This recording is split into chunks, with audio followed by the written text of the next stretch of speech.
Good morning friends, Tony the Vlogs. Concentrate in the morning. Cappuccino is the best. Huwag na kayo mag-prepare sa gabi para hindi na mabawasan yung antok. Kasi pag nagkape ka, mahirap pang matulog sa gabi. So pa yun lang sa inyo lahat.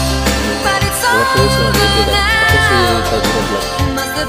Kasi naranasan kong uminom ng ito. Ano mo na rin, hindi naman asik ka sa kape.